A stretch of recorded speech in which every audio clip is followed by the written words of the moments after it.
¿Qué tal? Yo soy Armando Mejía Vega y les voy a hablar sobre la temperatura de las hojas y su relación con la tasa fotosintética y con la asimilación de CO2 en plantas pertenecientes a la familia rosácea. Como introducción a la familia, podemos decir que estas plantas tienen una fotosíntesis C3, que su área de distribución primaria son las regiones templadas y subtropicales del hemisferio norte, que va a contar con 90 géneros y cerca de 3.000 especies a nivel mundial, y que es una familia de importancia comercial por el cultivo de varias especies que generan frutos comestibles en los neotrópicos, ¿no? Como las manzanas, las fresas, ciruelos, duraznos, etc. Bueno, en la introducción tenemos que la evidencia sugiere que las plantas responden a una concentración de CO2 atmosférica ambiental creciente al aumentar su absorción de CO2.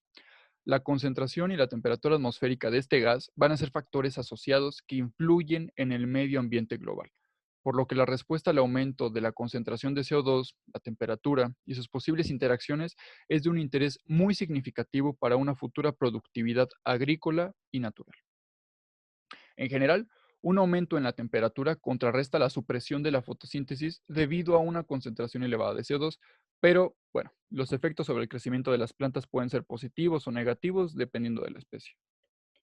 Algunas abreviaciones que se utilizaron en los artículos es la densidad de flujo de fotones fotosintéticos, radiación fotosintéticamente activa, tasa fotosintética neta saturada, la fotosíntesis neta o capacidad fotosintética, PMTA, que la vamos a definir como la tasa fotosintética neta máxima por unidad de área foliar en todos los niveles, temperatura y edades.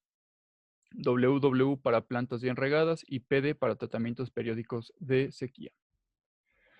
Bueno, en el primer artículo vamos a tener esta primera imagen con curvas de respuesta a la luz para la fotosíntesis de hojas medidas en dos tratamientos de presión parcial. El primero a 36 pascales de CO2 y el segundo a 65 pascales de CO2.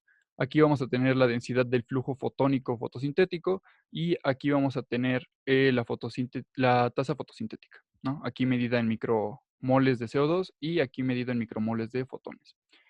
Podemos ver aquí que los valores más altos en ambos casos se van a presentar en temperaturas elevadas que van a diferenciarse de las ambientales solamente por 5 grados, ¿no? En este artículo le aumentaron 5 grados a las temperaturas elevadas, ¿no? Y CO2 ambiental, ¿no? Aquí podemos ver que a una concentración de 2.000 micromoles de fotones va a tener un valor cercano a 25 o 27 micromoles de CO2 en la tasa fotosintética, mientras que aquí en el tratamiento A de 36 pascales con una menor presión va a tener cerca de 15, 16, ¿no? En su valor máximo de micromoles de CO2. Y los valores más pequeños alcanzados van a ser los que van a tener una temperatura ambiental y un CO2 elevado, ¿no? Que son los cuadritos blancos. En el caso del segundo tratamiento, o en el B, vamos a tener cerca de 20, ¿no? De 20 micromoles de CO2 para la tasa fotosintética. Y en el tratamiento A vamos a tener cerca de 10 o 9 micromoles de CO2, ¿no? Eso sería lo más destacado de estas gráficas. Y en la imagen 2, que sigue correspondiendo al artículo 1, vamos a tener curvas de temperatura respuesta para la fotosíntesis de la hoja. Vamos a tener resultados similares a la anterior, solamente que aquí va a estar la fotosíntesis neta, o la tasa de fotosíntesis con micromoles de CO2 y la temperatura de la hoja medida en grados Celsius, ¿no? Igual vamos a tener los valores más altos en una temperatura elevada y un CO2 ambiental, llegando incluso hasta 17 micromoles de CO2 y conforme va pasando la temperatura de 21 a 30 grados vamos a llegar solamente a 16, ¿no? Solamente va a bajar muy, muy poquito. Y de nuevo, los valores más pequeños van a corresponder a temperaturas ambiente y a CO2 elevados, ¿no? Llegando a 12.5 en 22 grados, llega a su punto máximo en 26 grados con cerca de 13.5 y conforme va bajando más bien va subiendo la temperatura, va bajando su fotosíntesis neta o su tasa de fotosíntesis, ¿no? Y eso sería lo más destacado de este artículo, ¿no? Que podemos ver. Ya pasando al segundo artículo, tenemos la imagen A con tasas de fotosíntesis neta de la hoja para temperaturas menores a 40 grados medidas en una cámara de crecimiento. Van a ser estos circulitos delimitados por esta línea. y para temperaturas mayores a 35 grados observadas al aire libre, que van a ser los cuadrados, ¿no? Aquí podemos ver que incluso, ¿sí? Alrededor de 30 grados vamos a tener los valores más altos de la fotosíntesis, de la tasa fotosintética en miligramos, y también aquí vamos a tener la temperatura de la hoja, ¿no? Después de los 30, 35 grados vamos a tener lo más alto, y después de los 40 viene un declive bastante notable de la tasa fotosintética. En esta parte, después de ver los cuadrados, vamos a los circulitos. Antes de los 30 grados, estamos hablando de 0 a 10 y de 10 a 20, vamos a tener los valores incrementándose, ¿no? Conforme incrementa la temperatura, va incrementando su tasa fotosintética, pero incluso aún son muy pequeños, ¿no? Eso es lo más destacado de esta parte. Y en la B vamos a tener a G1T, que nos va a decir las temperaturas que no son óptimas, ¿no? Para la fracción de PMTA, que es la tasa neta fotosintética máxima de temperatura y de edad. Aquí vamos a ver las temperaturas menos óptimas. Después de 20 grados vamos a tener un tipo de meseta entre 20 y 35 grados, que van a ser aquí las temperaturas más óptimas. Mientras que en G2T, que aquí no se distingue mucho, vamos a tener esta etapa de desnaturalización, ¿no? Conforme vamos aumentando la temperatura, las plantas van a tener una tasa de fotosíntesis neta máxima mucho menor, incluso llegar hasta cero ya a los 50 grados, que bueno, eso ya es muy dañino para la planta. Bueno, en la imagen 4 vamos a tener tasas de fotosíntesis netas de hojas de rosa previstas, que van a ser las curvas, va a ser lo esperado, contra lo observado, que son los circulitos, ¿no? Para hojas de 10, 20, 30 y 37 grados. Y para edades de hojas de 10, 20, 30 y 40 días. Conforme vamos desplazándonos horizontalmente, vamos a tener 10, 20, 30 y 40 días. Y en esta parte vertical vamos a tener 10, 20, 30 y 37 grados, ¿no? Ya analizándolo, podemos ver que esto es lo más alto. Aquí tenemos PAR, que es la radiación fotosintéticamente activa medida en micromoles, y la tasa fotosintética medida en miligramos de CO2. La más alta va a ser esta, ¿no?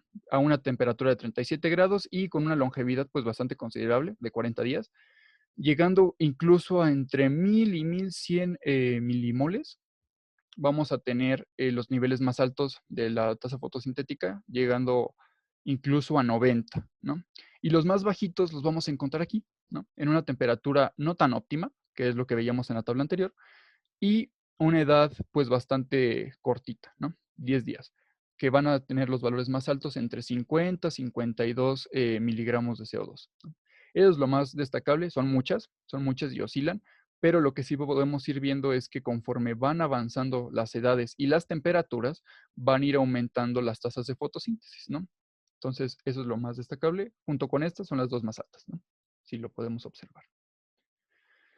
En esta imagen 5 van a ver las predicciones de modelos de curvas, que van a ser estas tres curvitas, y las tasas de fotosíntesis netas observadas, que son los circulitos, para hojas de 20 días, en un rango de temperaturas de hojas de la densidad de flujo fotónico fotosintético mayor a 600 micromoles, ¿no? Que veíamos que después de 600 se iban para arriba los valores, ¿no?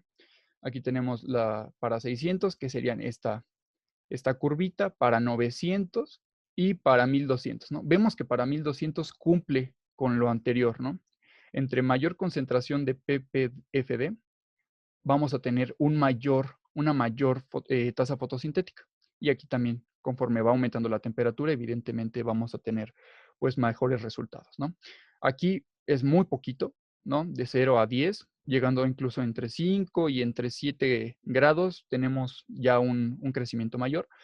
En 20 también tenemos valores pues bastante constantes, pero a partir de 30 ya podemos ir viendo pues el valor más alto, ¿no? Llegando incluso a entre 0.7, 0.75 miligramos de la tasa fotosintética, y eso sería lo más importante, ¿no?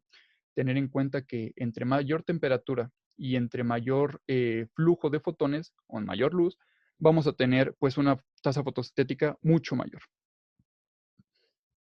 Ya en el último artículo tenemos la imagen 7. Aquí es una tasa de asimilación neta medida en los cambios escalonados en la temperatura de la hoja para Petrophytum Cineracens, cultivado a 30 contra 16, que son los circulitos, 30/20, que son los cuadrados, y 38 contra 24 grados, que son los triángulos. Aquí de esta parte izquierda vamos a tener temperaturas en el día, ¿no? Por eso son mayores. Y aquí vamos a tener temperaturas en la noche. Aquí está la temperatura de la hoja y la asimilación de carbono, ¿no? Ya nos olvidamos un poquito de la tasa fotosintética y aquí está la asimilación de carbono en micromoles, ¿no? Podemos ver que justo, ¿no? Lo que veníamos viendo en los antiguos artículos, que a partir de 30 vamos a tener los valores más altos, ¿no? Y conforme nos acercamos a 40, vamos a tener los más cortitos, ¿no? O bueno, más chiquitos. Y conforme vamos aumentando la temperatura, justo a 30 vamos a tener ya los valores máximos de asimilación de carbono, llegando incluso hasta 11 micromoles. Y en esta parte vamos a tener los más pequeños, ¿no? De 38. Conforme vamos aumentando la temperatura, sí crece un poco de 0. Bueno, de 6, va bajando conforme van subiendo los grados de temperatura hasta llegar a un punto en que casi todos coinciden, ¿no? Pero siempre manteniendo el mismo orden, ¿no? Justamente así, círculo, cuadradito y triángulo. Y aquí tenemos la asimilación de carbono a temperatura óptima, ¿no? Que sería esta parte, el punto de compensación de una alta temperatura, que está aquí, y el de la temperatura óptima para la misma planta, ¿no? Petrophytum cineracens, cultivado con los tres mismos condiciones de temperatura que habíamos hablado, solamente que ahora se le agrega un tratamiento de agua diferente. Bueno, más bien se le incluye. Aquí PD, que habíamos dicho que son sequías periódicas, y WW para bien regadas, ¿no? Aquí tenemos, o bueno, no olvidemos que el punto de compensación va a ser básicamente el punto en el que se iguala el carbón asimilado del carbón emitido, ¿no? O del CO2. Entonces, aquí vamos a tener en los dos primeros tratamientos, que van a ser los que menor temperatura tengan, un promedio de 51 grados, ¿no? En 51 grados ya vamos a tener un punto de compensación, mientras que en el de mayor temperatura vamos a tener uno de 53, ¿no? Evidentemente, a mayor temperatura, pues mayor punto de compensación. Y en las temperaturas óptimas, que están en esos tres tratamientos, vamos a tener en todos un promedio de entre 24 y 28 grados para poder tener un punto de compensación, ¿no? Aquí está la temperatura de la hoja, la asimilación. Bueno, ya para concluir, vamos a ver que para tener la mayor asimilación de carbono posible en micromoles, vamos a tener que utilizar el tratamiento de 30 grados de día, 16 de noche, con un tratamiento bien regado, ¿no? Bien regado para tener la mayor asimilación, que llegaría entre 13 más o menos micromoles, y podemos ver que para sequías disminuye, ¿no? No tanto, pero sí disminuye 10, hasta 10 micromoles. En el segundo, que ya aumentamos un poco la temperatura, vemos que ya la diferencia no es tanta, pero aún así tiene mayor asimilación el tratamiento bien regado que el de sequías periódicas. Y ya para el último, podemos ver que la que tiene mayor temperatura cerca de la desnaturalización va a tener mayor asimilación el periodo de sequía, mientras que el bien regado va a llegar a lo mucho a 5 micromoles, ¿no? Entonces podemos decir que a mayor temperatura va a ir disminuyendo justamente su asimilación de carbono si lo regamos bastante bien. Pero si queremos obtener la mayor asimilación de carbono posible, vamos a tener que utilizar este tratamiento bien regado a temperaturas, pues, óptimas, ¿no? De 30 grados. Ya la opinión para concluir, yo pienso que la temperatura sí es un factor determinante para los procesos fotosintéticos, ya que nos va a permitir contrarrestar efectos negativos. Aunque bueno, que ya vimos en este artículo que si hay una temperatura alta también le puede traer complicaciones a la planta, pero para factores como la asimilación del CO2, la altitud, el tiempo de vida, la luz percibida, etcétera, puede ser bastante beneficiosa. Además, si se adquiere una mayor o un mayor índice de temperatura, específicamente en las hojas, vamos a ver que las plantas van a poseer un aumento en su desarrollo, ¿no? Va a tener una mayor altura el árbol, un mayor diámetro de la copa, en la longitud del brote, en el número de brotes y en las hojas. También en su tasa fotosintética y también en su asimilación de CO2. Esas son las referencias consultadas y pues muchísimas gracias.